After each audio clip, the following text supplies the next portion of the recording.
We all have big dreams, and these fantasy lifestyles in our mind we wish were our reality.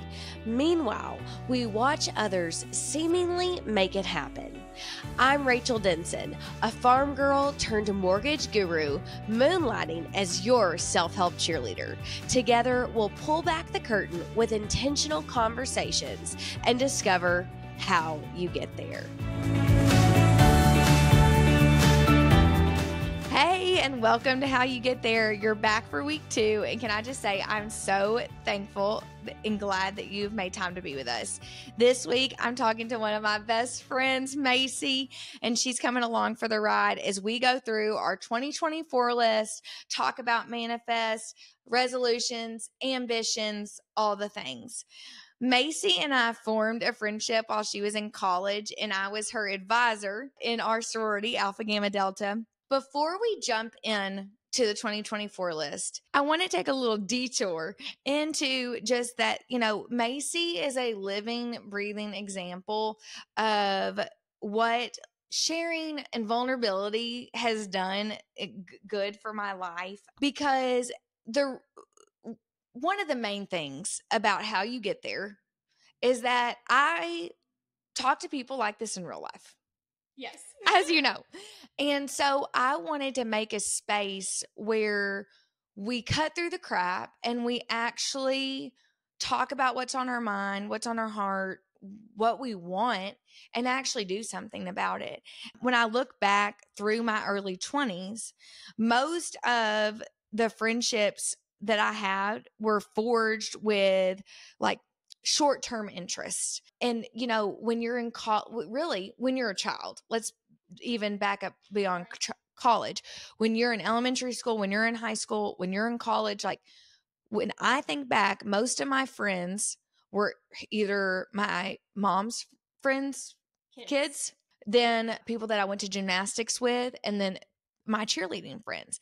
And yes, after countless hours together, we did forge a deeper connection beyond just like the sport. But it was probably 85% about that, gossip, whatever were like the woes of our immediate life that, 16-year-old woes, they're heavy. You don't have that luxury as an adult. Anybody that you talk to, I'm sure, like we're all busy. We all feel like we don't have enough time. So the only way you nurture a friendship, especially the way you forge a new one, is by just digging into the real stuff and being vulnerable with somebody. And Maci, we jumped into the deep end of sharing because when she was the new member officer and I was her advisor, and she was living a very similar parallel to me about trying to figure out like what she was going to do after graduation and everything. And at different times. Yeah. And one of the first times I think when we really started bonding was when I told you, I was like, do not dig your heels in to not go be with Tanner. I made myself leave for a job that I was excited about 6 months before that. But then by the time I left college, I was in love with Chad. I didn't want to be 5 hours from him. And we had not even dated as long as you and Tanner. I mean, you guys were y'all knew you were going to be together. I don't think we were engaged. No, you weren't engaged. And that was the whole thing. I was like, don't be hard-headed about insisting you're engaged to go or to even admit that you're going to go with him. Right. Like, admit that you were along for the ride, and like somebody has to take the back seat sometimes. And I mean, also, while this was happening with you, wasn't that like right when Chad was starting to take his job? It was, yes. And that's really, I think, ultimately how we connected, because I'll be honest, I'm just a super blunt person. And so, like Rachel said, I am really vulnerable with a lot of things. And I do kind of just cut to the chase, because if you're not forced to be around somebody, how else are you going to learn about them? So I feel like I really do just dive in, and I really confided in Rachel because I looked up to her, and she was one of the very first people that told me, you don't have to listen to what people tell you to do. You don't have to listen to you're an independent woman. You can do this. You don't have to move wherever he moves. And I knew at the end of the day, it didn't matter. I wanted to be where Tanner was. And I'm so glad that not only I listened to my gut, but to Rachel, because here I am married, 3 years later, and without some of those words and just trusting myself in her, I wouldn't be here. So I'm so thankful for that. And honestly, like Rachel said, being vulnerable and cutting to the chase in adult life to build relationships, it's a must. You really can't form a relationship unless you work with someone in adult life, unless you just expose yourself. And well, maybe not expose yourself, but two things. One, not only do I hope How You Get There is a place for somebody to listen along, communicate back with a community that we make, that people feel like if they don't have it anywhere else, they do have it with How You Get There. They can talk to me in a community. They can talk to other listeners, that they're inspired to do that. But also, I hope that they take this and they listen to how you and I talk and feel brave enough to say it first. Because I think people think, well, nobody really, they don't really care. They don't really want to know. But I think that if somebody starts, usually somebody will reciprocate. So that's one. Two, I felt a unique privilege and honor to sit there when you and Tanner were exchanging vows that they personally wrote. And Tanner said, I'm going to get emotional. Tanner said that one of the biggest things that he said to you was that he was saying, I knew I loved you when this, I knew I loved you when that. And then he said, I knew I loved you when you said, just tell me when we're going, or and I'll be there, when he had to go to Ohio, because I knew I proudly played a part in encouraging you to be that girl, because I felt like you were my do-over, I didn't get one, but it was do not, and it goes totally against too, I know what we both biblically stand for, of it's you say you want to marry this guy, somebody has to be the person, we should both be honoring each other and putting the other one first. We say, you think that you, you should be preparing for marriage before you're, you should be acting like you want to as a spouse before you're a spouse. And you have to and honor him and let this be his time, especially for people that nobody knows. Well, I hope nobody, some people know, because I hope some people know, listen to this and know you, but you work from home. Yes. So it's not like you were giving up this thing of your own. Well, at the time I didn't. Actually, at the time I couldn't. Once I finally decided I was going wherever Tanner was going, we didn't know where that was. Oh, yeah. At the time, we just knew we would be moving within a quote-unquote day's drive, which ultimately ended up being an 8.5-hour drive from home for both of us. And crazy. At the time, I didn't work from home because I thought, struggling with things like anxiety, having not a dependent lifestyle, but really thriving on interaction with people, that working from home would not be good for me. I'm happy to say that I was wrong. It's better. Yes, it's absolutely better. And you'll see that a lot in my list later in the episode, but a lot of the things that I will talk about do have to play a part in working from home and how to make myself better. But like I said, at that time, I didn't know where we were going, but I'm so glad that I went. Yes. And then ultimately we have ended up moving from Ohio to Southwest Indiana, which has brought us a lot closer to home, or initial home. And it all worked out. And you ended up being 2 hours from where Chad's apartment for where he stays when he's working out of state is. So I got to go with Maci when she found her wedding dress, because we went in Michigan where nobody else was other than the two of us. And they say where did you get your wedding dress? I'm like, oh, it's kind of a long story. I was in Michigan. And they're like, what? And I'm like, well, remember I lived in Ohio. It was somewhat close to Michigan. And they're like, oh, okay.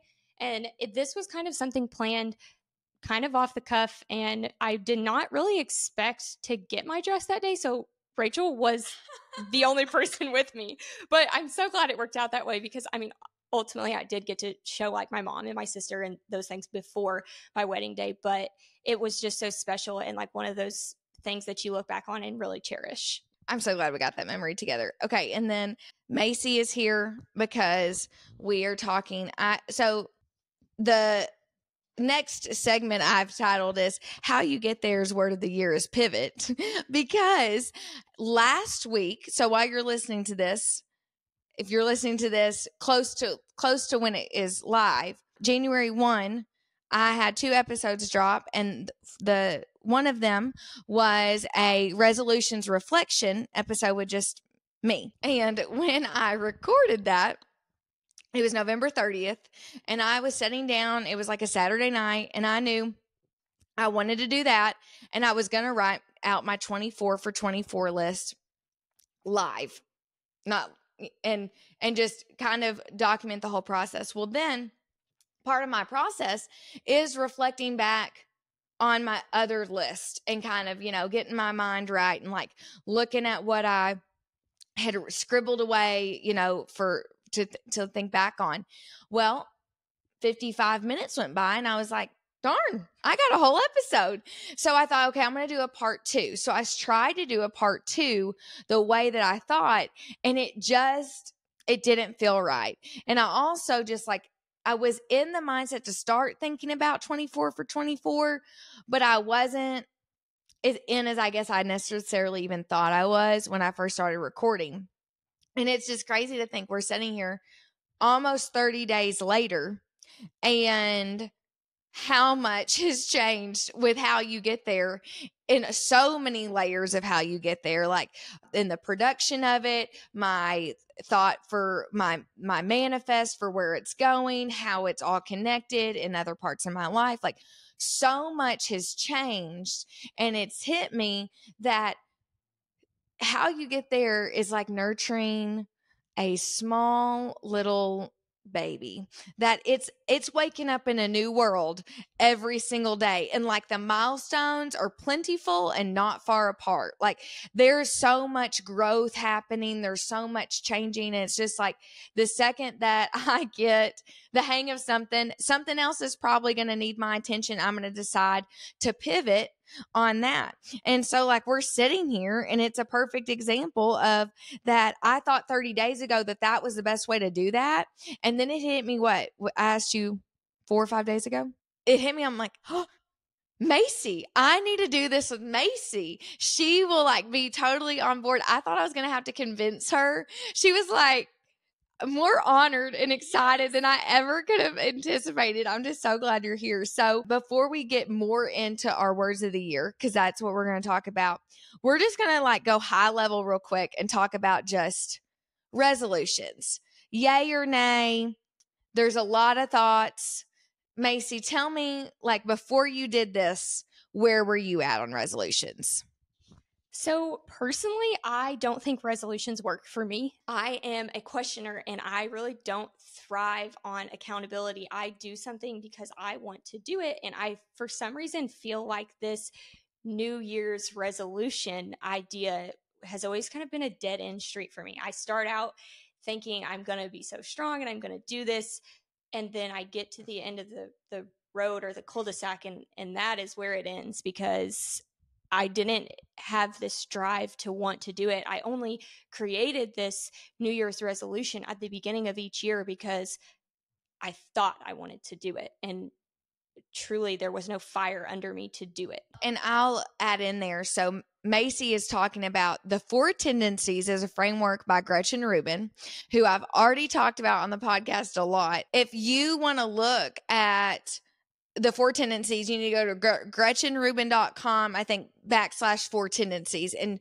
it will tell you more. But real quick, short explanation is that Four Tendencies is a way to only look at like one small piece of your personality, which is how do you react to expectations, both internal and external. So a questioner only and greatly responds to the internal expectations. So like what Maci is speaking to, if she has got to be convinced into something before she's going to buy in. She's not necessarily going to follow rules that she sees as arbitrary, because she's going to go with her logic, her understanding, her internal expectations before she's really going to probably do something.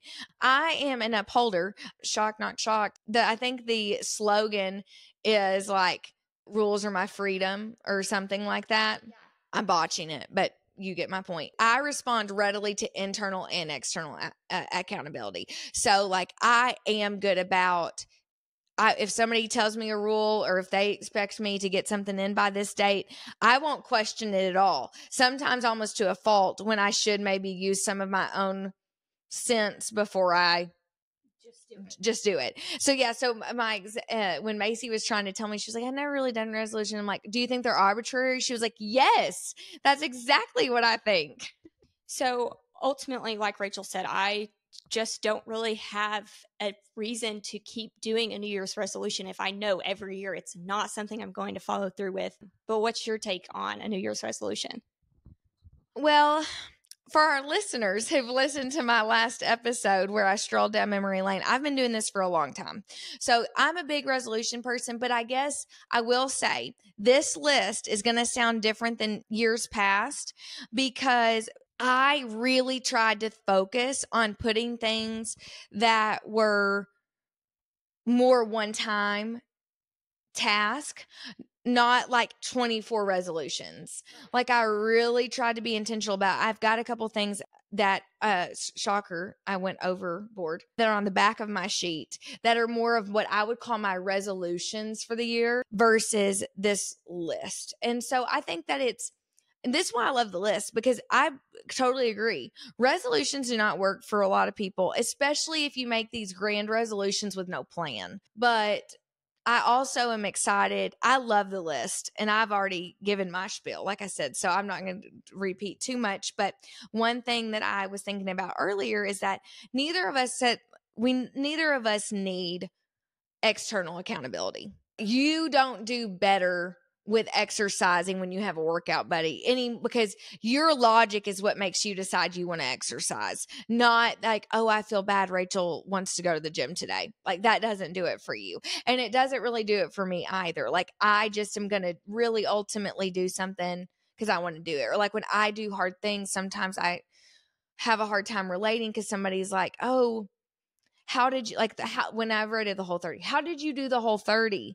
It's so hard. I'm like, well, first off, I read the book, because people want to do the Whole30 and don't read the book. And I'm like, that's the rules. Why did you not read the book? Duh. And people look at me like, I'm, yes, or like I'm unhinged, because I'm like, you need to read the book.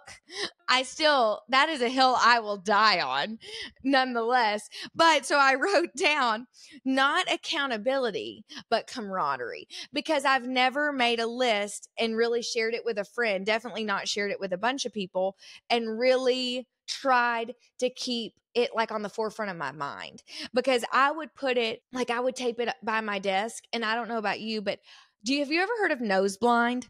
No, I haven't. Like on the Febreze commercials? Oh, okay. Yeah. I was thinking like, I don't know, but not that.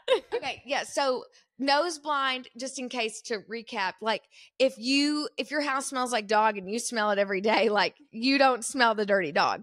Well, I would just almost stop seeing it, because it would just sit there, and I would never revisit it, because I had nobody else that was super interested in my real life. Like, I would think about it when I would listen to Gretchen Rubin's podcast, but like, I wouldn't sit down and talk about it with somebody. So I'm really excited to have, not only with you in person, but also like, I want to connect with other people doing this. So any listeners that feel encouraged to make a list, like, share it with me, because I want to know other people's, and like, I want people to ask me, because I will say I am an upholder. So I do respond to external accountability, maybe not as much, but I do respond to it. Like, I do think it will help me think more often, oh, I need to look at my list. Like, what do I need to do next? So that's it in a nutshell.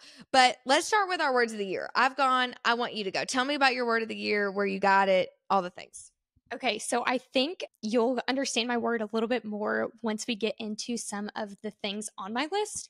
But I mentioned earlier that I work from home. So this plays a big part in that. The word of the year for me this year is structure. Structure plays, or I guess lack thereof, plays a big part of my everyday life because every day looks a lot different for me when I work from home.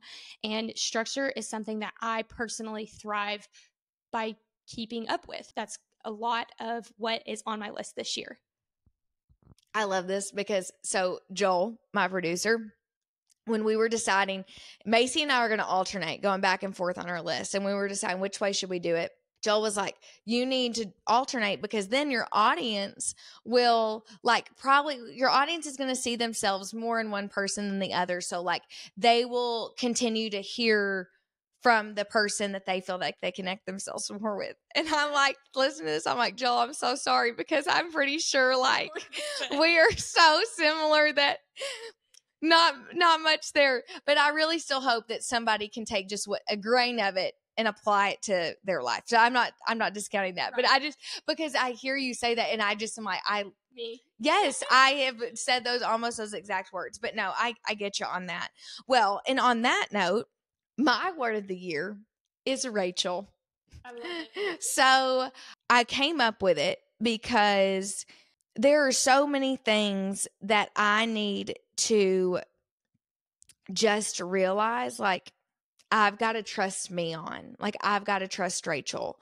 Because I'm a rule follower, I'm so easy to get sucked into seeking out the rules, to seeking out the advice from the expert. Like, that is a part of who I am. Like, that's why How You Get There exists, because I loved being the consumer. I love listening to podcasts that talk about things I care about, whatever. But there's a limit to where I've got to trust me, and that I know myself better than anybody else knows me. I know what I want How You Get There to be better than anybody else knows what it's going to be. I know my mortgage business, my book of business, how I want to grow that better than anybody else. And like, I can very easily get to like information overload. And what I noticed in 23 is like, I got into like hardcore analysis paralysis of like 5 different directions. I tried to take a social media coaching class. I tried to grow my mortgage business. Like, I started like pushing into like 3 new markets. I wanted to start this podcast. I did start this podcast. I did. I'm doing all these things. I'm trying to listen to all these people tell me, well, this is the way you're successful. This is the way you just to do, blah, blah, blah, blah. And it just was like, I continually felt like I never was doing enough, because everybody has 20 ideas and I'm one person. You can't take on all 20. No, you can't take on, I couldn't take on one from each. Well, probably. And it was with a good intention, because I was so fired up about what I saw I wanted to make. And I felt creative and in control in a new way with my business and with my life for the first time maybe ever.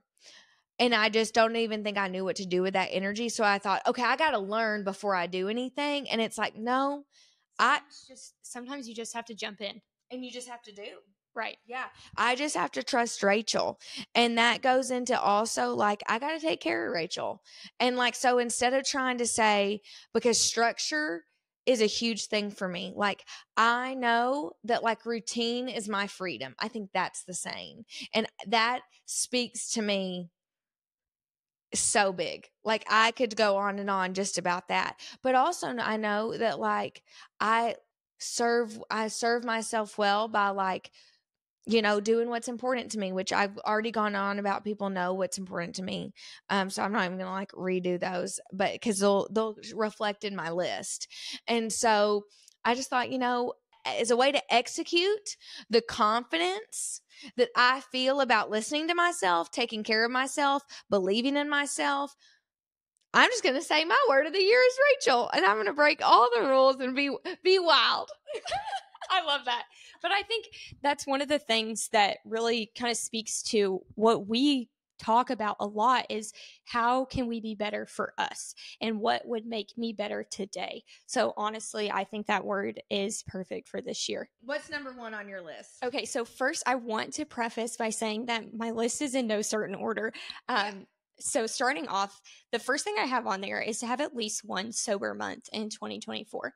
So honestly, I don't think this will be very hard for me. And that's why I put at least, because I think I might have multiple. The only time I really drink is in social settings. So maybe if we go out to dinner with friends or if we're on a vacation, but I never just enjoy like a drink. Like I drink only for social aspects. So I think this will really be an easy task for me, something to mark off at the end of the year. I love that. I have so much to say, but I think we'll have to come back. And what we talked about, that we want to have maybe a quarterly review and revisit that. I think that everybody that partakes in alcohol, just as like a cultural norm, would be served well by that. And I agree that I think for you, that's like an easy win too. Okay, number one for me was, and I will say this one was intentionally put first because this is one of the few things on this list, if not the only thing, that is a start every day with ... Because I told you I'm really trying to get away from like letting this list be full of like hopes, fun, things I want to, enjoy, not like my marching orders, for lack of a better word. But I said I want to start every day with reading the Bible before I read or listen to anything else. And I think even if that means opening up my Bible app and only reading the verse of the day, if I'm running late and need to do something. But at the same time, when I really admit it to myself, like I get really sucked into books. So like here lately, I'm like hardcore into, have you read Fourth Wing? No, but I've heard about it. Oh my goodness. I have heard that it's really freaking It's been a long time. maybe I need to get back into it. It's been a long time since I've been so sucked into a series, but I'm on an iron flame now. But I hate to admit, but like the second my eyes open, I'm like, can I listen to my book while I make my coffee? And I'm like, no, because getting into the word and reading the Bible and starting my day off with such intention, it's almost like I don't want to generalize this too much, but I know just enough to be dangerous, of like antidepressants or something that like people say that like the positive effect is like long-term taking them. Like you start feeling really great and people say that like they feel like, oh, I feel great, I don't think I need this. But it's like, well, it's because you've been taking it for so long that like that's why you're feeling good. And like they may not notice the next day that they don't take it that they feel bad, but it's like 15 days off, 10 days off, 5 days off is like when they're like, I don't feel right. And it's like, well, no, duh, that antidepressant was doing something. My time in the word is like that. Like I may not notice, some days I do. I may notice a second, like 3 hours in, the tone of my day is different, but I definitely will know the rhythm of my day is different after like 5 days of just like trying to jump to whatever it is that I want to get to that is worldly, that is of this world, whether it's a book, whether it's my job, whether it's making myself look better, getting myself ready, coffee, caffeine, whatever it is. So that's that. I love that you intentionally have that first on your list because, and I guess I should say more, I love how you have it worded because over the many years, I have done several different devotionals, read my Bible at different times of the day, all of those things. And I find that I feel the best when I do it first thing in the morning. I find that I start my day that way and then I live in that way. And it reflects, instead of doing that at night, because I've tried that, or doing it maybe on my lunch hour. And I really, truly just feel the best when I do it in the morning. So I love that. I think it's going to work amazing, and you're going to be so glad that you did it. Number 2 on my list, there's a little bit of backstory to this one, but number 2 is to redo my honeymoon. So I got married this year in September. To even give a little bit more backstory than that, I'm a pretty healthy person. I am pretty conscious of what I eat and drink and put in my body. And I went, after we got married, we went on our honeymoon. We went to the Dominican Republic, and we were about 2 days in, and something was not right with my body. I was having some severe abdominal pain. I was experiencing a lot of things that were not normal for me. And the first day I thought, maybe I ate something. Maybe that's what it was. And, I'm wreaking the habits of that. And then by the second day of sickness, I realized this is not normal. And so I told my husband, we have to go to the doctor on the resort. So we go to the doctor, and the doctor there, she told us, you have to go to the hospital. Like, you're not okay. But she couldn't tell us what was wrong. She basically thought that maybe I had some kind of parasite. And so my husband and I were both like, all we've ever heard is you should, one, never leave the resort, and two, that a hospital in a different country can be very expensive because they do not accept insurance. So we were like, okay, well, where's the hospital? And she was like, it's 30 minutes off the resort. And we both immediately said, no. And she thought we were crazy, rightfully so. So we go back to our room. I suffer a little bit longer for the rest of that day than I ended up. It just keeps continuously getting worse. I am in like the most pain I've ever been in my entire life. I told my husband. Is Tanner freaking out? Oh, Tanner, well, to be perfectly candid, at the beginning of that day, I thought I ate something. I had food poisoning. So I made Tanner go enjoy his day. So okay. Tanner had several, he partook in vacation activities. So Tanner was not sober. Oh my God. So he was definitely worried about me, but he thought too that I had food poisoning. But we go back the second time to the doctor because I had told him, no, like something is really not right. We got to go to the hospital this time. And he was like, okay. So we get to the hospital. Well, first we go back to the doctor. They get me to the hospital. We did lots of tests at the hospital in the Dominican. They want to admit me, but we had that night changed our flight for the very next morning. And so I had to sign AMA forms to leave the hospital, and we fly back the next morning. I am still in severe pain. I'm throwing up. How do you get to the airport? To be so honest with you, Rachel, the night before we left, I woke Tanner up in the middle of the night because I was in severe pain. And I said, you're going to think I'm crazy, but I need you to pray out loud that we make it through this tomorrow, that we can get back to the United States. And so he did. And I will fully give the testimony to this day that is why I got home. And that is how I made it through the day. Because not only did we not have a direct flight, we stopped at multiple airports. It was literally miserable. So did you get a wheelchair? Oh, no, because I did not have a wheelchair or any like kind of expedited services, because they had told me if you appear sick, they won't let you get on the plane. So I was having to act, or so I thought I needed to act like I was fine. But if you look at a picture of me, I was far from fine. I can't believe I didn't know about this. I'll have to give you more details. No, but like in real time. Yes. Speaks to how ill you were. Oh, it was miserable. Like survival mode, because usually like we're close enough that, I mean, you usually tell me anything like pretty big. Yes. In real time. Yes. I'm a person, like, I hate to even say this, but I'm on my phone a lot because that's how I connect with a lot of my people. And that was the last thing I cared about. Like, I felt like I after I realized something actually was super wrong with me, I was like, I have to focus on like breathing and living. So needless to say, our honeymoon got cut short. We got back to the US, we got home. I did have to have emergency surgery to have my gallbladder removed. That was the issue, which is I've never had any issues before, but 100%. I'm back and better to redo my honeymoon, which we are in the process of planning. We are not going back to the DR. Where are you going to go, do you know? I think we're going to go to Jamaica. That'd be good. Number 2, in the less anticlimactic number 2, get through my nonfiction book stack. So I've got a stack from 2019, 2020, some on Audible, some on paper. But like I told you, I've like started, which I talked about in the other episode. I've really picked up reading this last year again, and I love it. And I love fiction, and I love like being able to escape in a book. But I really want to make some more time to actually get through these other books that, like I say, I really do want to read them or listen to them. So that is a big part of my list too. You'll see some of those things pop up later. I'm excited to get some recommendations from you from that list.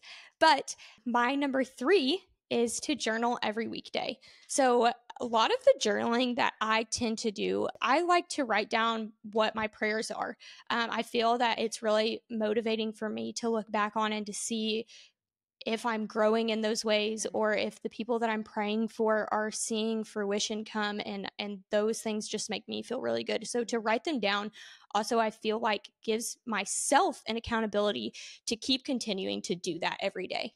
I love that. You know, Gretchen Rubin's other, like, they have a New Year's trio. It's the 24 for 24 list. Then like the journal. Yes, it's write 24 for 24, and that can be like write 2 to 4 minutes. Yes. I saw that today. Yeah, that's good. I've never been a journaler. Like I've tried, and I can't, but I'm glad for you. But you already do that. Right. So it's like you're leaning into something you're already doing. That's the thing. I do it, but I don't do it on like a daily basis. And I wake up every morning before work, and I want to make that a part of that routine. But like you're leaning into something you already enjoy. Right. I like that. Okay. Number 3, stay signed up for a race and always be training for real. So hands down, the best I've ever been in. Well, I shouldn't say the best training shape I've ever been in, but like, because I did Orange Theory Fitness when I lived in Illinois. You know that I have an Orange Theory? I know, I'm so jealous. And I was in really good 30-minute running shape then, which has stuck with me because I can still crank out half an hour run and feel like real good. And it's like clockwork though, Maci. It's like by 38 minutes, I'm like, because it's like that's how much endurance I built up, and I have at least been able to keep that for like 4 or 5 years now versus only doing my half marathon training once. So it's like no wonder, like I probably, like I was telling Chad, I probably have only ran longer than 30 minutes maybe 50 times. I bet I've ran over at least 30 minutes or less thousands. Right.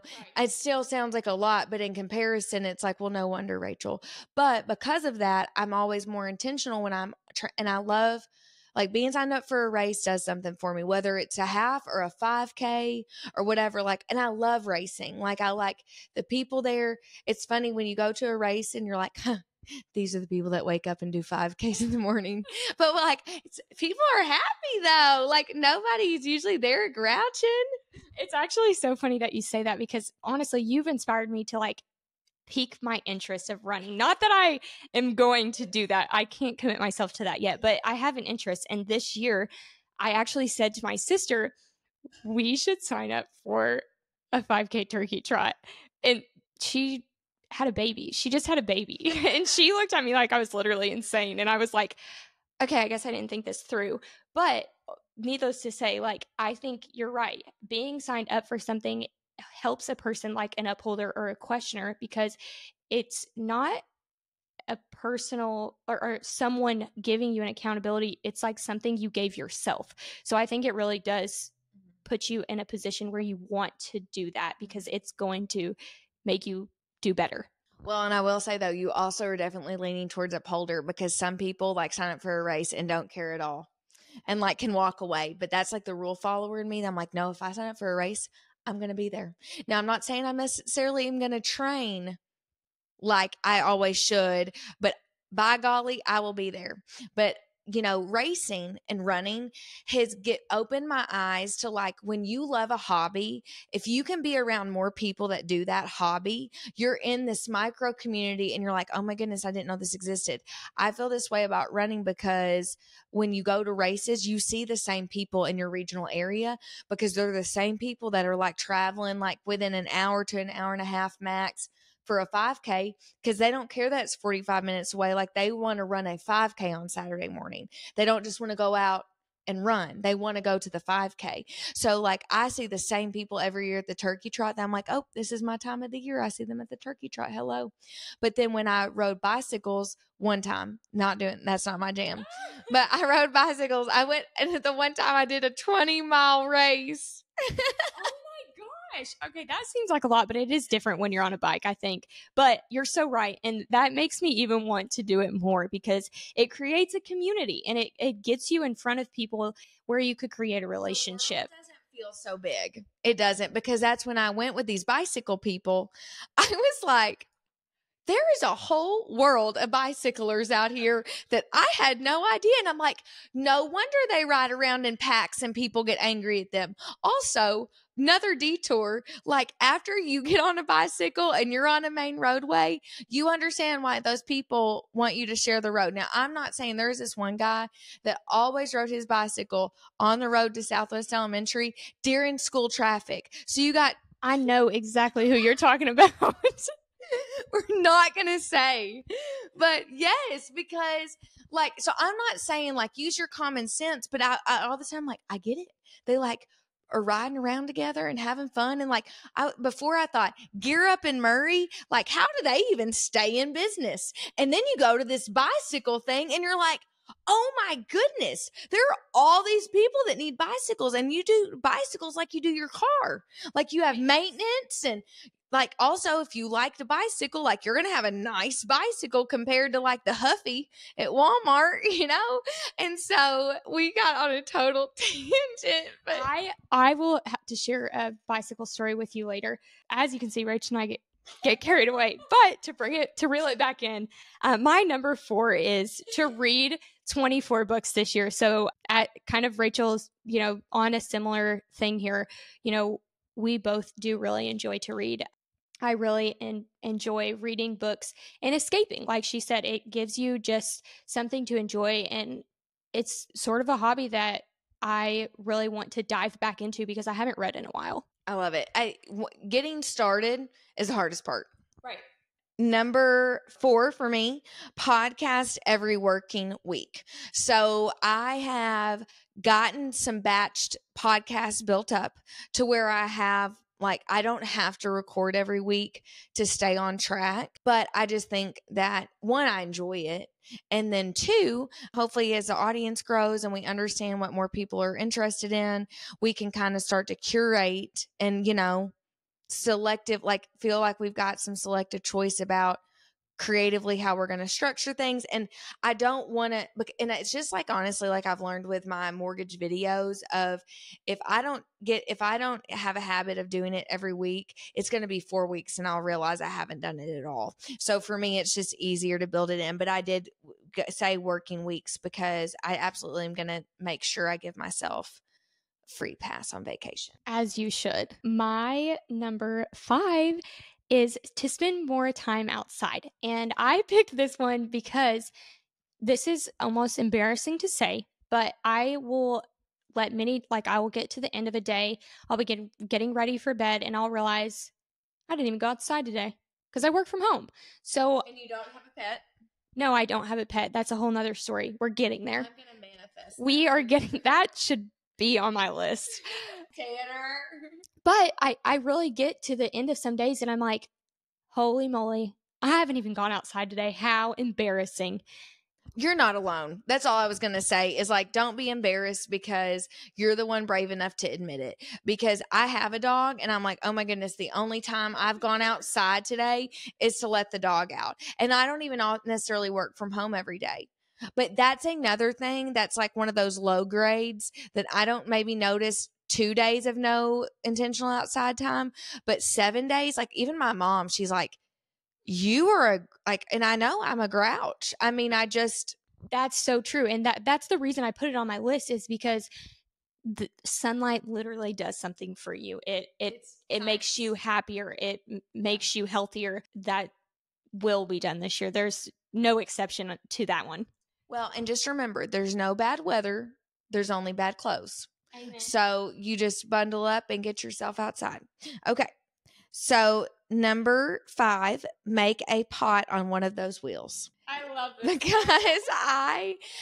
I go down rabbit holes on, I don't use TikTok as much as I use Instagram, but Instagram reels of the people that are farriers that, that shoe horses and cows' feet.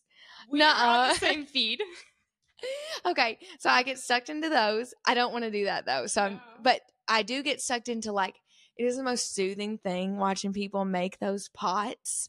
Have you gotten on the videos where they create them and then they ruin them? I hope you don't find your way there. It's not something that the type of people we are enjoy. No, I hope that doesn't find me either. But, so I want, and like, do you remember on Mary-Kate and Ashley? I love Mary-Kate and Ashley. You know what I'm talking about. Yes. They made those pots and their hands got all messy and it looks so fun. So I'm going to go find somewhere to do that. I don't even need a class. I think you should start your own class. No, I don't need one more hobby. This needs to be a one-time thing. Right. Just get my fix and move on. Okay, so number 6 for me is to save money in place of a future car payment. So for those of you who do not know, I still drive my very first car, and some days I act like it's the worst thing in the world. And then I would never admit this to my husband, but he's gonna yeah. Okay, But Tanner, you better be listening. But I am really thankful to not have a car payment right now, even though, I think we could afford it. It's one of those things that it's not something that I need to have because I work from home. So what's the point to have a car payment when I'm not really utilizing it all that often? However, eventually our lives are going to change. Our family is going to grow. I'm going to need something other than my 2004 Camry. I just want to be able to start saving like a true monthly, like take away something from my monthly paycheck, put it aside so that I can comfortably live without that. And then it will eventually go to a down payment for a future car. I love it. And I think that I talked about this in that episode before this one. You haven't listened to it yet, but I was there. But anyways, so I talked about how I put on one of my old lists that I wanted to pay off my car because I think back to we were talking offline about money can be such a touchy subject. Having it, not having it, how you spend it, what you do with it, what's responsible, what's not. And I was kind of just admitting, I said I wanted to pay off my car because I honestly thought that that's what I was supposed to say I wanted to do. But I'm like, no, because like I'm living within my means and I don't mind my car payment. I have a great interest rate. It's better than, unfortunately, most people's house right now. It doesn't like paying interest to have what I want and to also not, like, I'm a big cash is king girl. Like, I'd rather like pay you interest on within reason and keep my cash if like something detrimental happened, but also have my nice car. But I have a friend that they don't believe in car payments.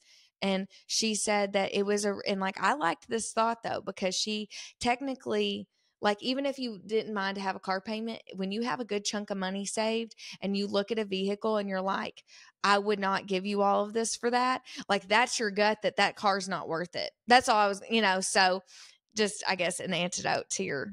Well, Tanner also does not believe in car payments. So he told me I should take that off my list. But I was like, we're being realistic in 2024. So I'm keeping it on my list. But I agree that you think you put that down because you thought that's what you should have put down. Whereas what you could do is maybe put some extra money towards your car instead of paying off the whole thing. Yeah. I mean, or just like, I'm going to do me. And like, I guess I'm going to admit, like, I feel like for a while and like this, how you get there. I mean, I'm slicing through my own onion, just like I'm telling people I'm slicing through theirs because like, I don't want to come here and not be who I am. And I don't want to come here and also like only talk about the stuff I'm like, quote unquote, proud of and like make it be a bad thing. I have a car payment. Like, I guess it's like, oh my gosh. I'm not here. Yeah. Like, kiss my butt, Dave Ramsey. I mean, I don't know. Like, he doesn't know me. Like, you know? I guess. Number 6, finish Mortgage Playbook and execute. So basically, I have a new game plan for how I want to approach growing my business, and I'm calling it my Mortgage Playbook. It basically is helping me, like, how I've thought about, you don't run, like, people, like, sports teams don't run plays without having them written down. Like, they know what they're doing ahead of time. They've memorized the plays. Like, I'm trying to operate my business more that way, not by flying by the seat of my pants. So, like, I'm thinking about, okay, these are the things I do every month. These are the things I do every week. These are the things I do every day. These are different ways, like, I can pick of how I want to grow and blah, blah, blah. So I want to have all that in one place. And also, like, I'm being more efficient. I'm making, like, templates for myself, things like that. That is the one business item I let myself put on here. But I know that it's like, it's another, like, Rachel thing. Like, it's really more for me than trying to be like, well, I'm doing this so I can grow, so I can be the best mortgage officer ever. Right. It's helping. It's giving you that structure and routine. It's giving you that structure and that routine that people like us thrive off of. And that ultimately makes you feel better as you and not just in your job. So I like that one, even though it is business related. So number 7 for me is to wake up in time for breakfast, journaling, and Bible before work. Rachel is a morning person, and she thought I was for a long time, but I just am not. I appreciate myself for getting up after I do it, after I've been up for maybe like 20 minutes, but it's hard to get up for me. Okay, this is something that you're going to hear about on the podcast, because I call myself a morning person in the sense that after I'm woken up, I love, like, Yes. To me, the fact that you wrote that down there makes you a morning person. Okay, good. I think you're a morning person. I think that once again, we're very similar. I think that you were like me, we're like, and I'm sure everybody else, but they don't want to wake up maybe early. I don't know, whatever. I don't know other people. I only know Rachel, so I need to quit speaking for the world. But you were like me, of the getting up part. But it is so much harder to wake up. Well, even when you have somewhere to go, because I was going to say when you, like, don't have to go somewhere to work, but even whenever I had to be somewhere to work at 8 a.m. every single day, I still woke up at the last minute that I knew I could, like, figure it out. And I don't want to be that way. That is exactly why I put this on my list, because a lot of times if I don't have to be up for something like specific, I will wait to the very last second until I have to get out of bed. And then I put myself in this place where I have to rush and I feel uncomfortable, and I don't like that. So I need to stop putting myself in these uncomfortable situations. And that is one of the ways that I'm going to do that. We're going to end up coming full circle to this on my manifesto for 2024. I think that's what I'm going to call the whole shoot match. Okay. Next one on me is have a Rachel weekend getaway, and quote unquote. So I just want to, like, end up treating myself and going to do things that I think that are fun, that, like, go to Nashville and go to Orange Theory, or, like, I've never been to, like, a berries boot camp, or, like, I like trying a new fitness class. Maybe this is the time I'll find a pot or a wheel to make my pot. But I want to just take a little rendezvous with myself. I put bachelorette, like, ish, because it's like, I think that's something similar, only I just want to do it for me. Don't expect other people to do it with me or for me, and just celebrate me. So that's what I was going to ask. Is this something you want to do alone, or you are, like, open to other people going? I don't think I've gotten that far. If you go to Orange Theory, maybe I need to try it. But also, if you go to Nashville, you need to try True Food if you haven't before. It's so good. Is it a restaurant? Yes. It's they have healthier options, and you'll really like it. Number 8 for me is to create my own cookbook.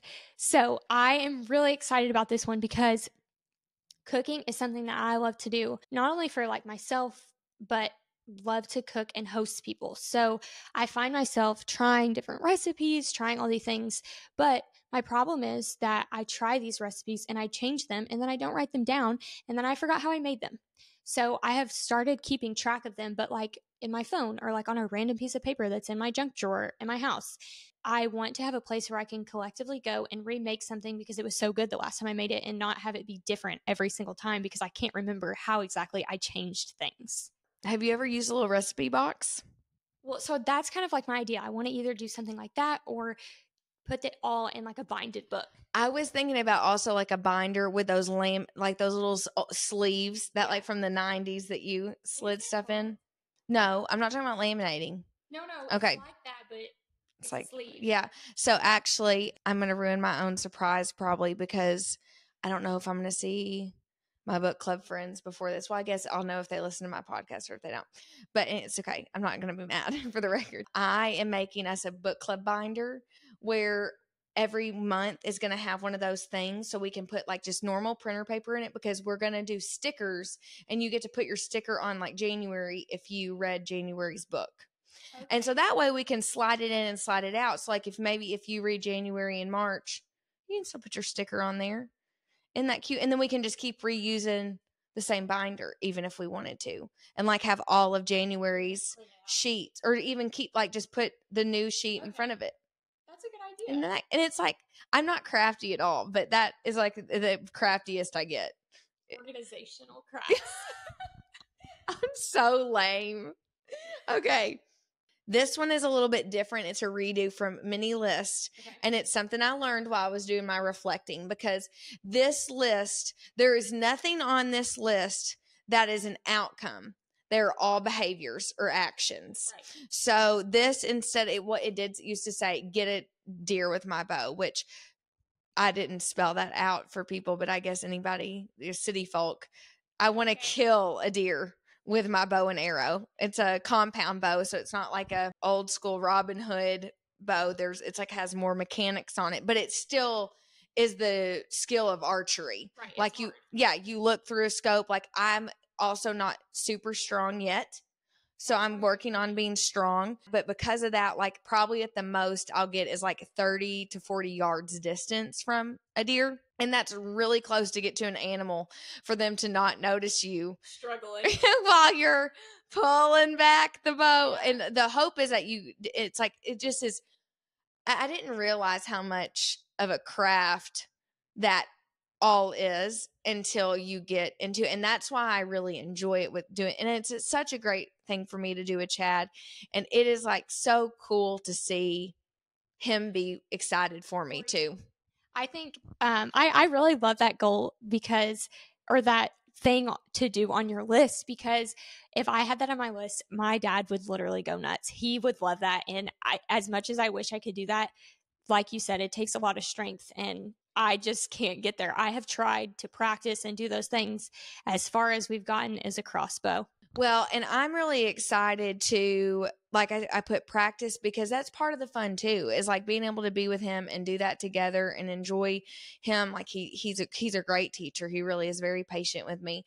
But also I do think, and you gave me a good idea of, I need to be better about recording where I'm at the beginning, what exercises I'm doing, and hopefully what will happen once hunting season goes around. Right. So, okay. My number 9 is to get a juicer. To be honest, I'm not sure why I haven't done this yet, because this has been like something I've wanted to do for maybe 4 years, which is a really long time to not do something, especially when I have the means to go to the store and buy a juicer. Like, why haven't I done this? But I think it's because it's something that if I didn't regularly use, I would almost be upset with myself. So I have waited until I could commit to actually pressing juice and drinking it to buy it. And 2024 is my year to get a juicer. You know what, Maci?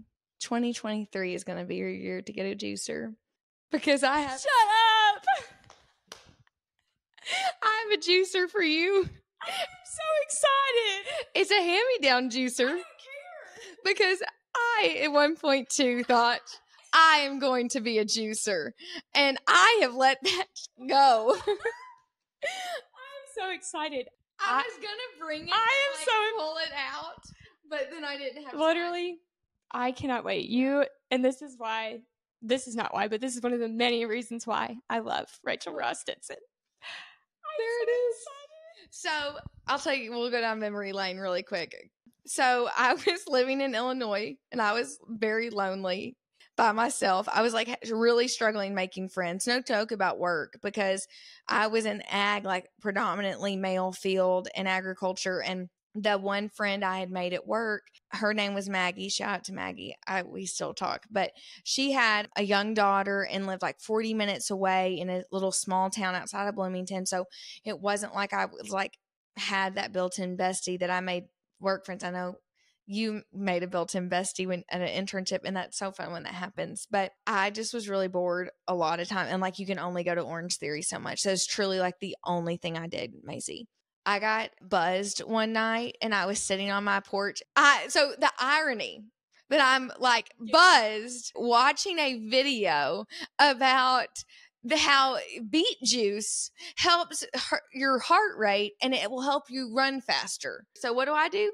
I get on Amazon and I buy myself a juicer. I'm like, I'm going to start drinking beet juice. Don't start with beets is all I've got. Okay, so I drink juice. I just don't press it. I don't press the juice myself. So I do think that beet juice is something that you have to I have it in my fridge again. You have to create an acquired taste it's for. It's not good. I think you just get it. But I don't hate it. Isn't that weird? That is weird. That is very weird.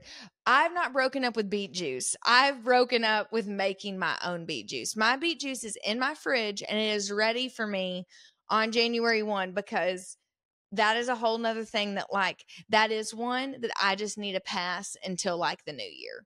Like I need the feeling of January 1. I'm doing this with a purpose to get at it. So you can check that off your list. You have a juicer, ma'am. Okay. Number 9. Can I do 9 and 10 together? Yes. Because they go together. So I put on my last list about visiting close friends, and I want to visit people that are closer. Chad working out of town really puts a kink in that, because I feel like we're always coordinating who's here and who's where. But anyways, so I put down my 2 bigger ones. So which is 9 is visit Camille in Idaho. Camille's my college roommate who moved to Idaho across the country and is thriving. She loves it. So I want to go visit her, and then visit Callie in Texas, who is my gypsy loving friend from college that she has always gone and done. Like she moved to St. Thomas all by herself. She's going to be on the podcast. Hopefully. I hope she'll say yes, because I want her to be. I'm manifesting it. So, but I want to go visit her. They built a house in Corpus Christi, and she's a dear friend that, and I'm a big believer in that when you like are the person that lives in the hometown, you have to be good about like going to see your other friends, like not just assuming that they're going to come back to you. And I think you said that so well, because not only are those people, they're going to come back here, they're going to come for holidays, but you can't expect them to take time from their family to spend with you. Yes, hopefully they have a little bit of extra free time and you get to see each other and catch up, but going out, making sure you make the commitment to see them shows importance for your relationship. Just the two of you, yes. Nothing going on. Yeah, absolutely. I love those. One of the things on my list is actually I'm kind of skipping over some lines here, but to stay connected better with my people, whether that's going to visit them, because I do live far away from most of my friends, or instead of texting them, to call them or FaceTime them, because it gives you a better sense of connection. I love that. Okay, do you want to do another one since I did 9 and 10? Yeah. Okay, so my number 10 is to drink more water. And as cliche and as repetitive as that sounds, like most people say that, like this year I'm going to drink more water. Like I can't tell you how many days pass where I, at the end of the night, when I take my medicine before I get in bed, realize this is the first drink of water I've taken all day. Yes. No. And not only this is Do you not drink water? Do you not drink anything? Nothing. That's the problem. I don't know. I have always been this way. I will shout it to my mother. I'll blame this on my mother, because going back to when I was a kid, I have an older sister. She drinks so much water, and she would drink so much of her water before or whatever she ordered before we would get our food and we would go out to eat. And my mom would make the claim that you're going to get filled up on your drink. So she would take our drinks away. until we got our food. And I think I was just in this habit of like, I didn't have my drink. It wasn't there. I'm not reaching for it. I'm not grabbing it. I go sometimes a full day without drinking anything. And I know that is so bad for you. A majority of people are dehydrated anyways. I probably have, how am I alive? It's hard to make me speechless. I did not know that you did. I don't understand. The second I wake up, I'm like. So I've had this conversation with so many people, like chronically thirsty. Yes, and I don't know how do you make yourself thirsty, because I need to figure it out. Okay, this is what I think you need to do. Advice you're not asking for. I think you need to set a 20-minute timer. Do you have like an Alexa? Yes. Make Alexa tell you in 20 minutes to get up and drink water, and do like a 10-second chug. That's a good idea. Something else that I've started doing, and it's not like, I love water. I really don't drink much. I don't drink many things other than water. But something that I've realized in the past few weeks that's helped me drink more water, more anything, is to add lemon to my water. I don't know if it just makes me like, oh, this is fancy at home. Like, I don't know what it is, but that has really been helping me. So I'll cut up a lemon, add a slice of lemon to my water, and I'll drink the whole cup of water, which is a huge accomplishment for me. I can't. We're gonna have to move on, or else I'm shooketh. When I think about it, I am too. Okay, it's wrong. Number 11. Replant my hydrangea bushes. So we had a horrible frost here last, spring. It killed a lot of people's stuff, but we had made these. It was my hydrangea bushes' second year. They were like little green buddings on the ground, and I should have listened to my mom and covered them. And I got busy and I didn't, and they died down to the dang. I mean, they're gone. So we've got to replant them. And at this point, we are thinking about maybe renovating another house and maybe doing short term at our current house. So I don't know, I put it on my list because I don't want to not do it, because I'm like, oh, well, I don't know if this will be worth it. No, I love my plants. So anyways, just for what it's worth, I guess. Also, hydrangea is like my favorite flower. So I'm so glad you're doing that. And honestly, I have talked to Tanner about planting. Isn't there a hydrangea tree? I believe so, yes. Because sometimes it's like such a huge bush. You're like, there's no way that's a bush. Can I also just say that, you say that, because I at one point, you said Tanner knows all these corn things. Total aside, I at one point was the state winner for nursery plant ID in the FFA. And it's so sad that I did not retain. Where did it go? It went out the window when I started probably learning about mortgages. I mean, really, I think my brain was like, we need all the space we can get. But it makes me so sad that you asked me that, and I can't tell you for sure. But yeah, no, I think they do get huge though. Well, I would love to eventually plant one of those, so I'm going to need some tips from you in the future, because they are beautiful. I Google. I'm a big, I will Google, find somebody's blog, and read. So I can honestly say that that's what I would do. Okay. Don't even call me. Okay. The next thing on my list is to pick up my house daily. And when I say pick up my house, I don't mean mop and vacuum and dust and do all those things. I just want to physically pick up the things that are not in their home and put them up before, whether that's before I go to bed or before I start work. Just once a day, I want to do that. I feel like it relieves a little bit of the stress. Outer order, inner calm. Absolutely. Ruben, yes. I'm telling you. She is spot on. She is. Okay, number 12. I want to play pickleball. I don't know if I'm going to continue to play, but I've never played. I have played once, and I am not the sportiest person, but pickleball is really fun. And I know that Murray they're in the process of getting some new courts, right? Yeah, there is apparently some place that you can go and you can be a beginner at pickleball inside. And my friend Kimberly has invited me to go with her one night. It's it happens every week. So this is going to be an easy one to check off my list. I have so many hobbies. Like, I don't really need another one, so I don't think it's going to go beyond it. But I feel like this is a cultural phenomenon that I don't want to miss out on. Yes. Okay. So I tried pickleball the very first time whenever I was living in Kansas City for my internship with my roommate. And it was hard for us because we didn't know all of the rules. We didn't really know the space we were playing pickleball in was a full-size court, but there was lots of things around it. And when you're not good at something and you're trying to keep the ball in an area, it just wasn't working that well. But it is really fun. And obviously you get better with practice. So starting indoor, I think, will be helpful. The next thing on my list is to vacuum my bathroom at least 2 times a week. And I know that sounds so weird, but as a woman, you will understand this. My hair is everywhere. And my mom vacuums her bathroom twice a day, I bet. And honestly, after I wrote this and the more I've been looking over my things to do, I think I probably should do it more than twice a week because I have long hair and it is everywhere. Like, if you look at my side of the bed on the floor versus Tanner's side of the bed, why is there a hairball on the floor? It's crazy. My mom bought one of those cheap little super lightweight little sweepers. It's no, it's hers are plug in. Oh, okay. But I guess but you could do a battery powered one. Right. So it's not like a full size vacuum, and she just keeps it in there. It's not very aesthetic, but okay.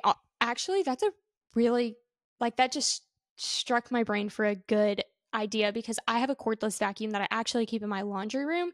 My bathroom leads right into my closet. I need to keep the cordless vacuum in my closet. Yes, I'm excited to see how this one goes. Okay, next one, also pretty simple on my list, number 13, go to a Zumba class. One of my previous clients teaches Zumba in town at the Wellness Center. And I watch her videos and she is just it's so fun. I've Zumba'd before and loved it. And one of the things I told myself I wanted to do more of last year was listen to more music. And then I figured out when I went to Taylor Swift that Gretchen Rubin has another thing that her a little self-experiment is do something as an adult that was fun for you when you were a kid.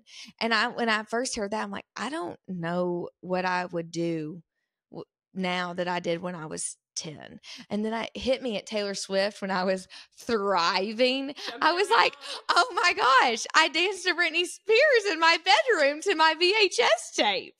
Duh, Rachel. So it's a no-brainer. I don't know why it's so hard to put together. I'm Zumba would give me so much joy. It would just be fun. You can laugh at yourself. You're getting exercise, endorphins, I am so excited for you to do Zumba because I have vivid memories of my mom doing Zumba when I was in late elementary, early middle school. And I used to think that she was so cool for doing Zumba. I've done it before and I'm so bad that I ended up in the back of the class with my hands on my knees. You don't realize how crying. I was laughing so hard. I could not breathe. It's me and my mom and my friend Kayla, and I remember we kept looking at each other, and it was when you get tickled and you shouldn't laugh, and then it just gets worse. Zumba, and some people in this Zumba class that I was in, they were as serious as yogis. You laughing in Zumba would have been laughing in yoga. They were knew the moves and were taking it serious, and I was just in the back corner just dying. I think that's the hardest part. I've done Zumba before too. It's been a long time, but I've done it. And I think the hardest part of Zumba for me was always that I didn't know what the move was, or the next move, I guess I should say. And we are those people that thrive on being prepared and having a routine. And so it threw me off. But I think that doing that type of thing that can throw you off and take you out of your comfort zone is really healthy. Yeah. I'll keep you posted on that one.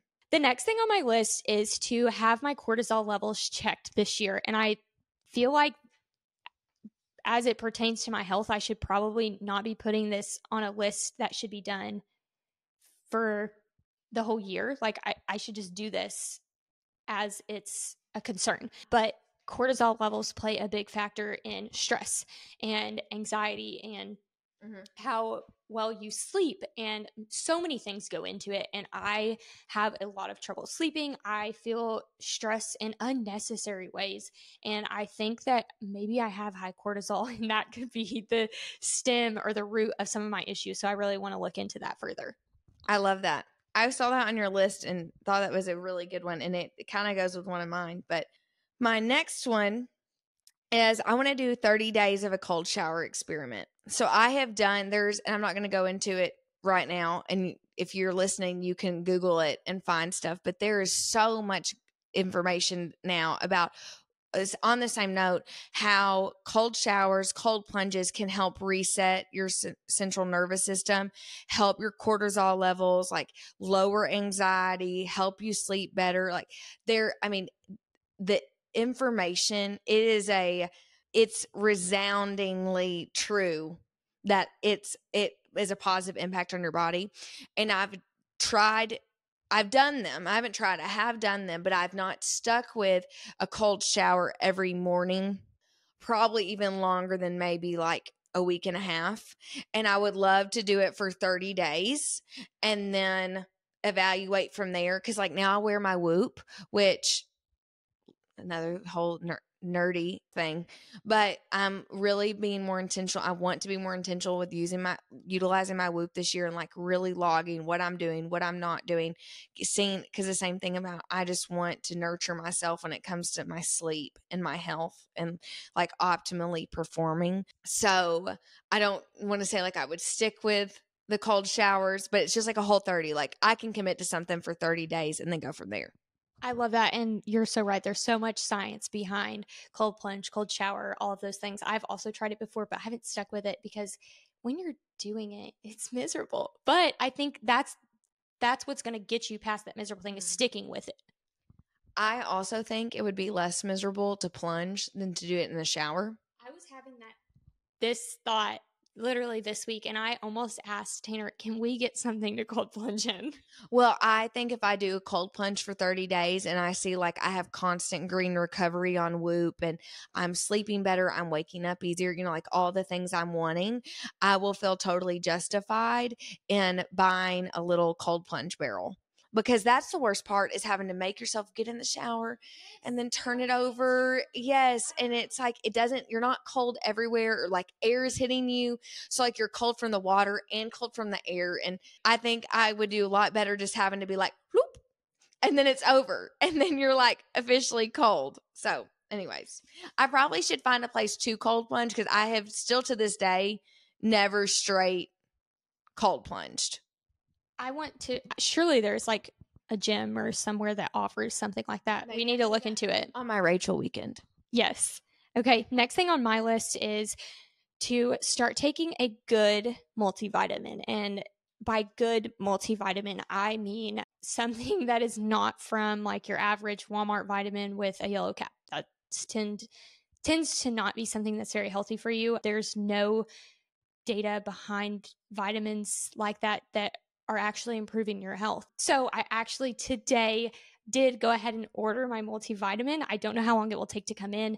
I am using Ritual, and all of the ingredients and all of their products are 100% traceable. I've got questions, but I'm going to wait and we'll talk about those later, because that's one of those things that I know that there's so much information on. It can almost feel like a little black hole of like so much analysis paralysis. I'm proud of you for doing the work though to figure out what you wanted to do. I want to make a 300 things list.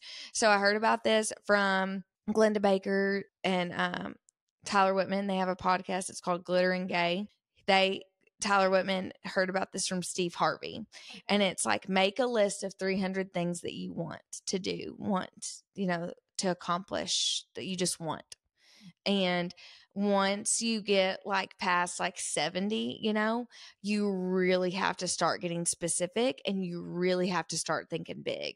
Like it really pushes you to like really write down and like let it be a total manifest, like visit the 7 wonders of the world, run a marathon, or whatever it is. How you get there is number one on Apple Podcast, or like stuff like that. Like you don't have to say you're going to do it. It's just what you want. You know what I'm saying? I mean, so it's like, I guess in theory, nothing like that. Just because you want it doesn't mean you're going to make it happen. It's going to happen, whatever. But it's just like a activity. I just thought, like, hearing the way he put it sounded really cool. And he was, the fact that it was like, after you get so far in, you really start having to push yourself to be specific and like dig deep and think about stuff. That's super interesting. I'm going to have to look more into that. The next thing on my list is to go to one play in 2024. So I feel like something that a lot of people do not know about me is that I really enjoy theater. Growing up,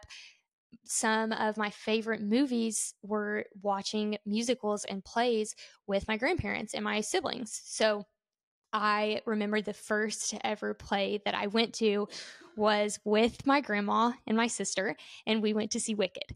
And it was so good. I remember vividly. I was so excited.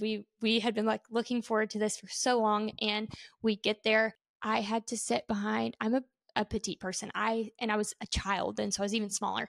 I sat behind someone who blocked my view the entire time. So I was sitting basically crouched in my seat so I could see what was happening. And my grandma felt so bad we went again at a different time. And I still, the play I love, like it's just, it holds like a place in my heart and memory. So, and then my favorite, like one of my favorite all-time movies even is The Sound of Music.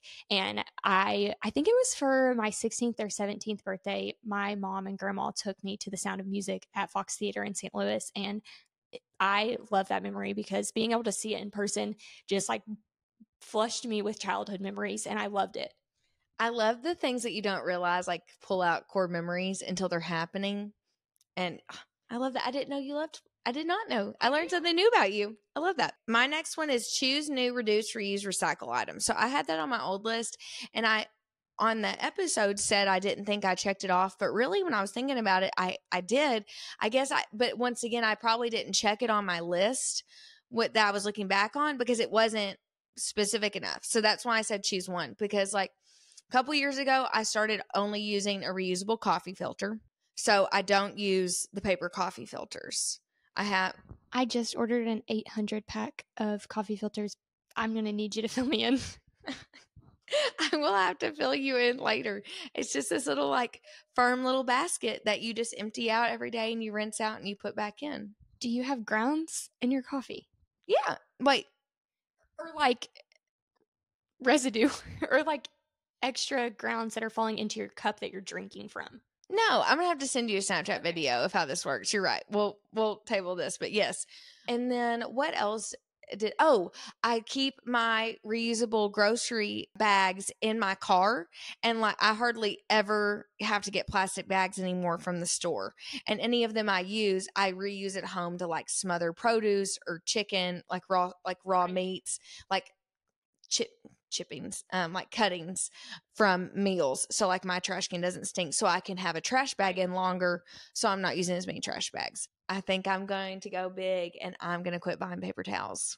There is some really cute reusable paper towels. There are. And I found some that I really want. And Chad, like, obsessed with paper towels. I think I'm obsessed, and Tanner would be totally fine if we never used them again. My mom only had napkins until Chad came around, and he would get so mad when he would go to her house, and all she had were these little, like, they were paper thin napkins instead of paper towels. But anyways, so I'll probably have to buy some for him to use, and that's okay. But I'm thinking if he's the only one using them and not me, I mainly am the one that uses them. I'm doing my thing. Yep. The next thing on my list is to start listening to a new podcast. And I have a pretty good feeling that I know what it's going to be. Maci, you're too sweet. I'm so excited. I can't wait to hear what you think. Okay. My next one is I'm calling it my off the grid getaway, because when we went to Montana this year, my cell phone said SOS, no kind of service, not just because like I didn't realize that when we were on vacation, even if we had Wi-Fi and maybe not, we were out of the country and didn't have cell phone signal or something, Wi-Fi and even spotty Wi-Fi and even Wi-Fi every hour or so is different than almost like 18 consecutive hours with no cell phone. And it was so good for my soul. It was so good for me and Chad. Like, you don't realize how bad of a routine you get in, like being on the phone in the car, just because we both have a hectic work life. And so we respect it. So it's like, it's not a point of friction in our relationship. Doesn't mean it's necessarily helping our relationship either. I mean, it's almost every time we go somewhere, one of us is working on the phone. We're not just like driving and talking. And so to not only have that removed, but also I'm on my phone all the time. So I'm bad about ending up looking us at, like, if we're talking, I'll Google one thing. And then before I know it, I'm like down a freaking rabbit hole and I'm not talking to him anymore. I'm on my phone. So having all that removed, it was so good. So we're doing it. I love that. I think you relate so hard to Tanner on that because my dad's has a property where there's a cabin and a pond and all kinds of things to do. And Tanner actually wanted to have his bachelor trip there so that no one would have service. And he loves to go there. He loves to do things where your phone literally does not work because he has a job very similar.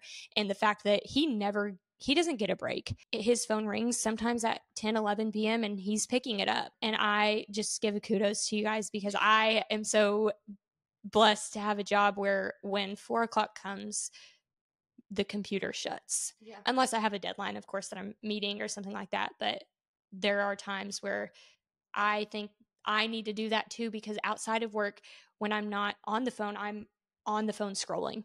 Yeah.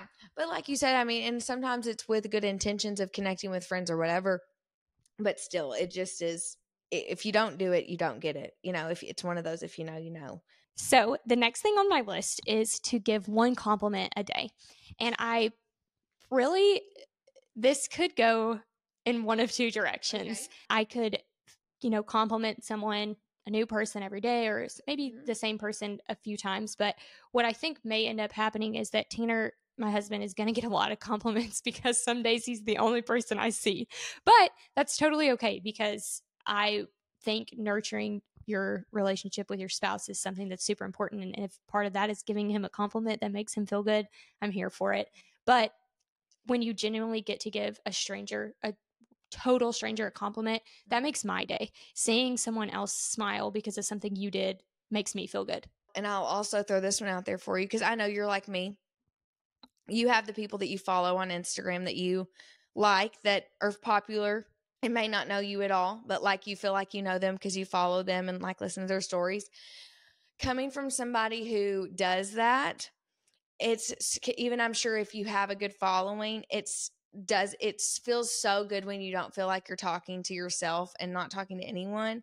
And I know, like, if you don't see somebody every day, somebody that you see and something you think that's like a compliment in your mind, like, don't think that message may not mean something to somebody. I find myself, like you said, even though I follow these people on Instagram and they have a huge following and they might not ever know that I like their pictures or comment, I still find myself commenting nice things on their posts and videos, because if you look at the comments on influencers' social media, you see so much negative, and I can only imagine if I was reading those things about my own posts. Yeah, I don't. So I need to be better about that. Like, if that's awesome that you already do that, because I'm the chronic sleuther. I'm like, oh, they're not going to read it anyway, so I'm just not going to say it. I honestly think that when I'm posting it, but I still do it because it gives me a sense of joy too. I love that. I need to take one out of your book. Okay. Back to health. I want to take an ADHD test. I'm not going to dig into this too much, but what I've really got to thinking about is there's a few people, like, I think Mel Robbins talks about it a lot, but also I was told from actually a family member, apparently there's a lot of research that talks about how ADHD goes largely diagnosed in adult women because, like, their productivity doesn't necessarily falter, like their symptoms are so different because it's like comes out anxiety and like different things. I have had like enough triggers that I'm thinking it would be like, just like you were talking about with cortisol, like I really want to like do myself the due diligence to just know, once again, Rachel took care of herself. Like, I'm going to just see if this applies to me or not. You're so right. There's so much research on that. And it's true. I do have ADHD, and I didn't know until I was an adult. And it was kind of like this light bulb moment whenever I did figure out, because those symptoms were being masked as other things or going unnoticed because they are so different from the child or the male. So I love that you're going to do that. We should just talk offline about this. The next thing on my list is to take more pictures. As much as I am on my phone, I'm terrible about taking pictures, and I hate that because I find looking back at pictures like gives you a good memory or like a good feeling. And I went to find a picture of Tanner and I the other day to do this little TikTok trend, and I was looking for like a recent photo of us, and we have not taken a picture like other than one selfie since we got married. And we got married September 16th, and it is December 28th or 9th, whatever day it is. And I was like, that is wrong. I'm married to this man. Like, we should be taking more pictures. We've gone out to eat. We've gone on double dates. We've gone to the movies. We've done so many things. Why do we have no pictures? And I just want to be able to like one day show that to my kids and all the things that we did. And I have no proof. Well, just like you were doing a TikTok trend about Maci and Tanner 5 years ago, you're not going to have anything to do Maci and Tanner 5 years in the future from now. If you're like, I think just life gets away from you. But I also think that we're growing up with social media. Like, we're in the weeds of it. And I think one thing I'm bad about is that if something is not picture perfect, because that's how like I have been like conditioned to think is the only thing that deserves a picture, because that's how it was like in high school and college, then I don't take the picture.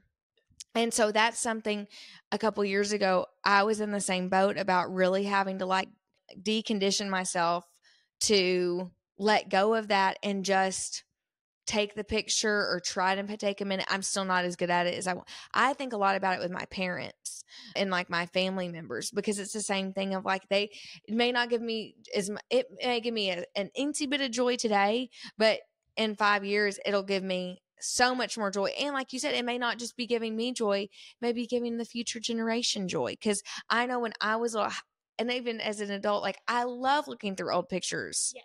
And I think honestly, when you say that out loud, that's why I don't take a lot of pictures, because maybe I don't have makeup on, or maybe my hair isn't done, or I don't feel like I'm looking good that day, or this is so terrible to say, but like Tanner and I's outfits clash. Like, I think about those things when in reality, in 15 years, I would just so much rather have the picture. Well, I know I'm also really bad about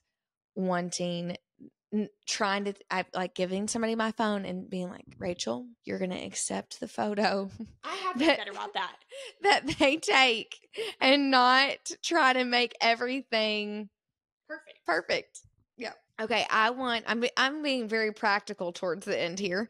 I want to go to do a well care visit. I need to establish care with a primary physician. I just go to the doctor when I need something. And I love my nurse practitioner that I see at our local Fast Pace. She's my friend, and my aunt works there. So like, they're my people, but I will get an insurance discount. Like, I'll get like reimbursement and like a $75 credit just to go to have like a technical like checkup. You should really do that. And I think this may be one of the things that I have done as an adult that like I'm like oddly proud of. Whenever Tanner and I moved to Indiana, I was like, we're getting a primary care doctor. Like, we're not doing this. Isn't that how you bought a house? Yes, and thank God that we went and got a doctor, because when I made Tanner go to the doctor, the receptionist was selling a home, and that is now our home. So we got so lucky. Thank goodness for having a primary care doctor. Okay, so the next thing on my list is to know how to pay all of the bills. And that sounds really funny when you first say it, but there's a lot of bills that Tanner pays, and then there's some bills that I pay. And this is kind of a goal for both me and for Tanner, because I want to know how to pay all of the bills that he handles, and I want him to know how to handle all of the bills that I take care of, because God forbid something happened to either of us, we need to be able to maintain our life and not get behind on things and make sure that things are still being paid. So I think that is a really practical thing and maybe plays into a little bit of all of the worry that goes on in my brain, but I think it needs to happen. I love that. I love the practical, easy ones on the 24 for 24 because it just proves like not everything has to be this grand proclamation. It can just be like, I'm getting around to this and I'm writing it down. So I do. My next one is I want to attempt to read every book for my book club. I love my book club. I've only been in this book club for a year. It's been going for 10 years, but I got invited to join last year and I loved it. But life would happen. And like there were some books like I didn't even try to read. And this is kind of twofold because one, do I want to attempt to read them? But two, I've already really adopted this. So I can't say this is like a New Year's thing, but I kind of started shifting. This is another like thing that kind of went into hand with like my sobriety is like after I quit drinking and I would think about like, okay, I didn't go buy like a bottle of wine for book club or like I didn't go buy like a 6-pack of beer, like whatever. It made me think about like, okay, why am I freaking out about buying a book to read for my book club? Because I love the public library. Like I want to be a public library person. I want to use the free resources, but I think too much of a good thing. It's like, why am I like, back to the whole thing about like similar to the car payment.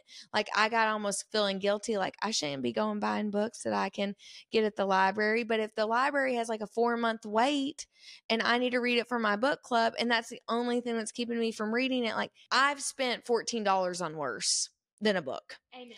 So both of those things of one, just make the time to always at least download it and attempt to read it. And then two, like I have released myself from the burden of like this big long contemplation of should I buy the book? Like, nope, every time I'm buying the book. That's awesome. I need to like start a local book club for like people my age and like because I know so many people that do read and that are my age. I think that would be really fun. Actually, my neighbor, she reads. I'm starting it. Start with just get like if you can get 6 girls, you can do 6 or everybody hosts twice a year and like we pick months in advance and then whoever hosts gets to pick the book and then the week of book club we all text like if we know what we're bringing and we come with like a little appetizer or like something. And we'll have to discuss more about this and how the book club works overall.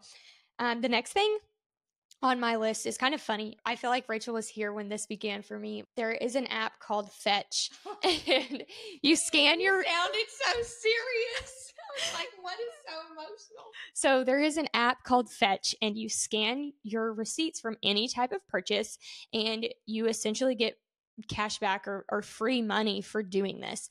And I do it sometimes, but then I like don't do it all the time, and I feel like I need to either be all in or I just need to quit. And I feel like, why would I not take advantage of this free money if I already have the app, if I've already collected quite a bit of points, like I need to commit to it. So one of my goals or the things I want to do next year is to scan all my receipts, go all in. I love that for you. You got me into Fetch on your bachelorette party. Tried to use it for a hot minute. It just stressed me out. And I thought, you know what? A $10 gift card for 50,000 points is not worth the stress. So I have totally quit. What little points I have expired, like back to you're recommitting, I'm releasing, and that's okay. So my next one is I want to go back to therapy. I have like gotten off the therapy train. Things have been chugging along good. But one of the things that I think is so important is kind of like establishing like a primary care physician. Like the worst thing is to think about if something catastrophic happens in your life and you have to go to a therapist in my mind, I have to go to a therapist for the first time and like unpack all this stuff to even for this therapist to have context to help me. So I feel like it's a good thing of like, I want to go while nothing is pressing.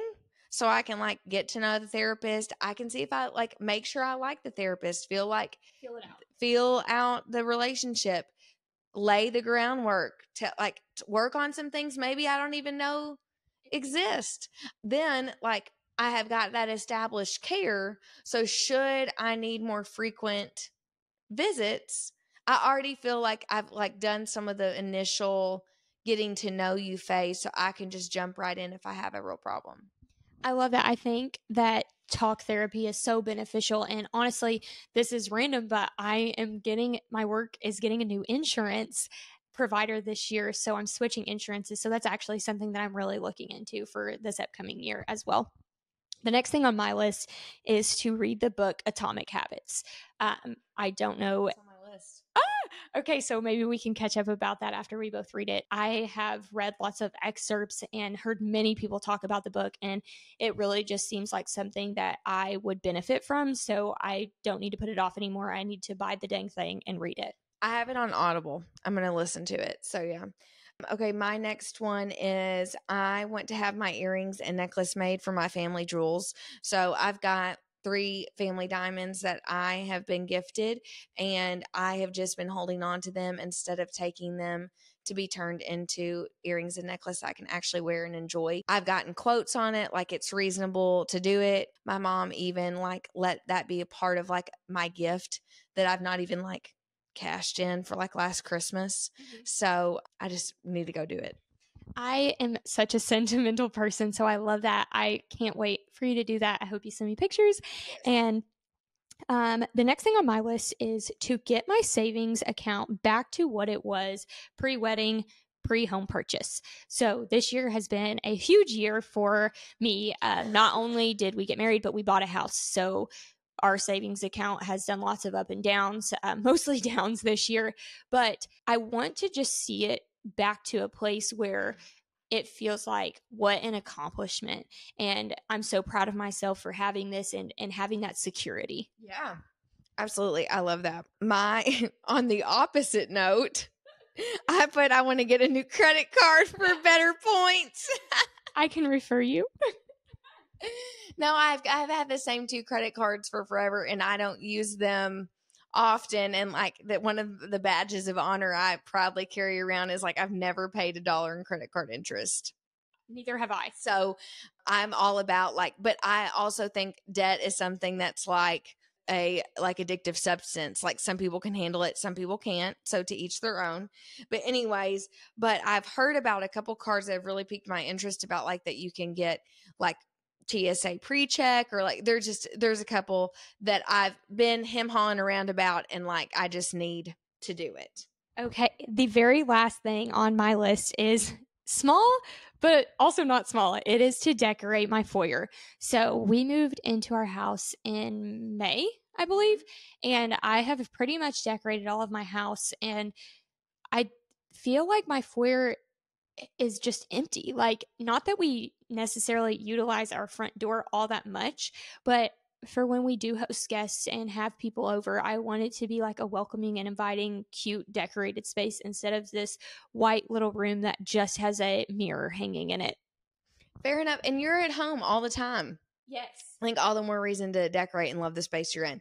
Kind of in the same note, I just put use or lose subscriptions. So I pay the 2 biggest ones that I'm thinking of, or I have my Whoop that is a monthly, or you can pay for it annual, but it costs money to have it. And then I have my Peloton app, and both of those I love. But I know as I sit today, I'm not utilizing them like I should.